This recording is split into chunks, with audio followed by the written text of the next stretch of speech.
समारोह में आए समस्तीपुर के हमारे सभी साथीगण, जिन्होंने नीतीश जी की नीति और हमारे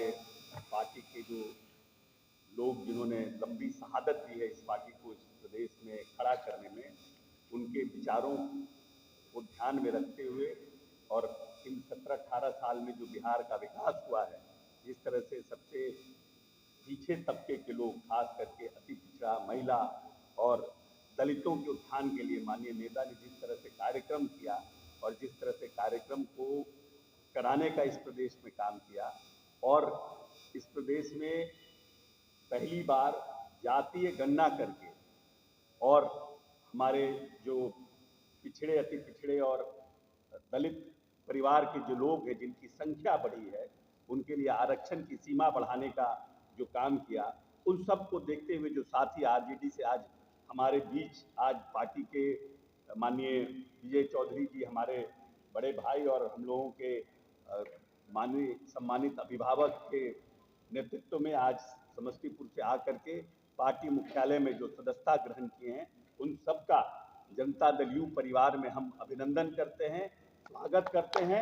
और आप सबको विश्वास दिलाते हैं। जितना प्यार और स्नेह एक परिवार में अपने बाल बच्चों को परिवार का मुखिया देता है, उसी तरह से हमारे नेता नीतीश कुमार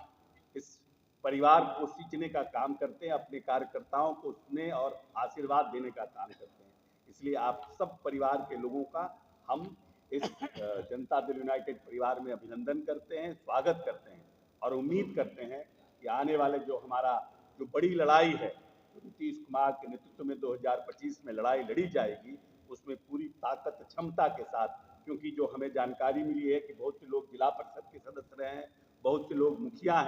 रहे हैं, बहुत से लोग पैक्स से आए हैं, तो जो त्रिदशीय पंचायती राज व्यवस्था है, कोई प्रदेश के प्रवक्ता रहे हैं, पार्टी के संगठन में प्रदेश के सचिव रहे हैं, उन सब साथियों का हम समझते हैं कि हमारे अध्यक्ष जी सदुपयोग करेंगे और पार्टी को और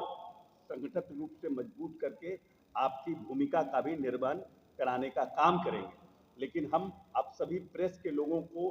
सिर्फ 2-3 बातों की तरफ अग्रसर कराना चाहते हैं कि अभी कल परसों, आज मौका है, कल परसों हमारे प्रतिपक्ष के नेता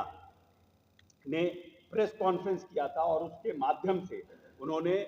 पदयात्रा के बिहार में यात्रा की घोषणा की है और 3 बातों की तरफ प्रदेश की जनता का ध्यान आकृष्ट कराने का काम किया। एक जातीय गणना, दूसरा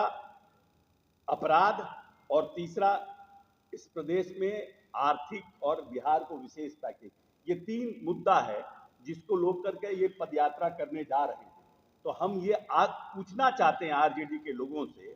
कि जातीय गणना में 15 साल आपके माता पिता की सरकार रही, कभी आपने इस प्रदेश की आबादी को फिर से कैसे अति पिछड़ा दलित संगठित हो और उसको अधिकार मिले, उसको संविधान में हम कैसे आरक्षण बढ़ाने का काम करें, कभी भी क्या सरकार ने ऐसी कोई पहल की? इस सरकार ने कभी, उस सरकार ने कोई बैठक की? इस सरकार ने कभी भारत सरकार से कोई प्रचार किया कि हमको अधिकार दिया जाए, हम करना चाहते हैं? ये नीतीश कुमार का पूरी तरह से सोच थी, जो नीतीश कुमार ने 2-2 बार प्रधानमंत्री के यहाँ सर्वदलीय बैठक की। दूसरा, जो लॉ एंड ऑर्डर पर सवाल उठाते हैं, तो यह प्रदेश अच्छी तरह जानता है कि किस तरह से इस प्रदेश में रंगदारी और किडनैपिंग एक उद्योग बन गया था। पूरे के पूरे प्रदेश के व्यापारी, डॉक्टर और इंजीनियर इस प्रदेश से लापता हुए। कोई डर से इस प्रदेश में एक गाड़ी भी नया नहीं खरीदता था कि कहां से रंगदारी के लिए फोन आ जाए। और आज हम पूरे दावे के साथ पार्टी मुख्यालय में कह रहे हैं कि सरस्वती पूजा का कोई 5 रुपया का चंदा भी जबरदस्ती किसी व्यापारी से काटने का काम इस प्रदेश में नीतीश राज में नहीं कर सकता है। तीसरा, जो लोग कहते हैं कि विशेष राज्य और आर्थिक पैकेज, विशेष राज्य के लिए आज तक जिसके पास इतनी क्षमता थी कि वो प्रदेश और देश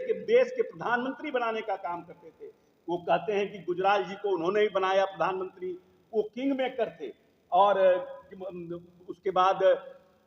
एक और प्रधानमंत्री बने, उनके बारे में भी कहते हैं कि हमने बनाया। तो जो व्यक्ति इतना पावरफुल था, लालू प्रसाद यादव, जो खुद क्लेम करते हैं, हमारे नेता ने कभी क्लेम नहीं किया कि हमने देश का प्रधानमंत्री बनाया है, हम देश के प्रधानमंत्री को सहयोग कर रहे हैं, ये कहा है। लेकिन वो दो व्यक्ति का ऑफिशियल स्टेटमेंट है कि देश के प्रधानमंत्री बनाने का काम लालू प्रसाद यादव करता है। उस व्यक्ति ने क्या कभी विशेष राज्य के डिमांड को केंद्र सरकार के पास रखने का काम किया? कभी विशेष के आर्थिक पैकेज के लिए कोई इनिशिएटिव लेने का काम किया? इसीलिए देश प्रदेश की जनता को भ्रम पैदा करने का कोशिश तेजस्वी यादव न करें। यह अकेला नेता है नीतीश कुमार, जिसके पास विकास का विजन है, प्रदेश को आगे ले जाने के लिए एक सोच है और 21वीं सदी का बिहार का जिसने सपना देखा है। यही हम बात आप सबसे कहना चाहते हैं और अपने साथियों का प्रदेश मुख्यालय में हम स्वागत करते हैं और उनको पूरी तरह से उनका अभिनंदन करते हैं। धन्यवाद।